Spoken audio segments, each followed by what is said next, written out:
একইভাবে আমরা C6H12O6 অর্থাৎ গ্লুকোজের যৌগসমূহের মধ্যে যে পরমাণু আছে তাদের শতকরা সংযুক্তি নির্ণয় করব। তো প্রথমেই আমাদেরকে গ্লুকোজের আণবিক ভর বের করে নিতে হবে। তো আমরা জানি কার্বনের পারমাণবিক ভর হচ্ছে 12, সাথে পরমাণুর সংখ্যা হচ্ছে 6, হাইড্রোজেনের পারমাণবিক ভর হচ্ছে 1, পরমাণুর সংখ্যা হচ্ছে 12, প্লাস এদিকে অক্সিজেনের পারমাণবিক ভর হচ্ছে 16 ইন্টু পরমাণুর সংখ্যা হচ্ছে 6। তো আমরা যদি সবগুলোকে যোগ করি, গুণ করে যোগ করি, তাহলে আমরা পাই 180। তো প্রথমেই আমরা কার্বনের শতকরা সংযুক্তি নির্ণয় করব। তো কার্বনের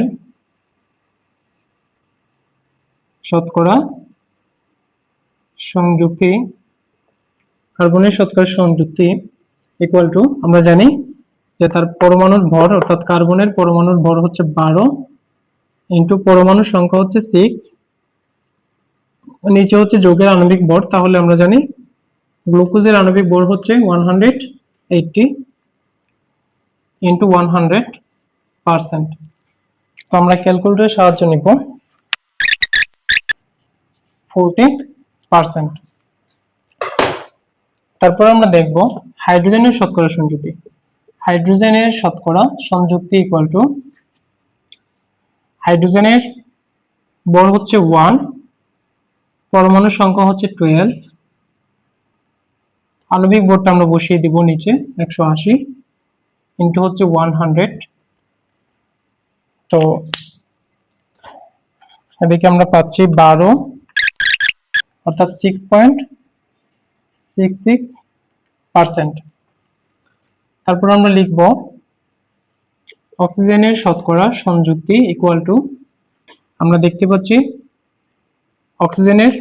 আমরা জানি অক্সিজেনের পারমাণবিক ভর হচ্ছে 16 ইন্টু অক্সিজেনের পরমাণুর সংখ্যা হচ্ছে 6, দেন আমরা জানি যে 180 হচ্ছে গ্লুকোজের আণবিক ভর অর্থাৎ যৌগের আণবিক ভর ইন্টু 100%। তো 16 ইন্টু 6 ইন্টু 100 divided by 180,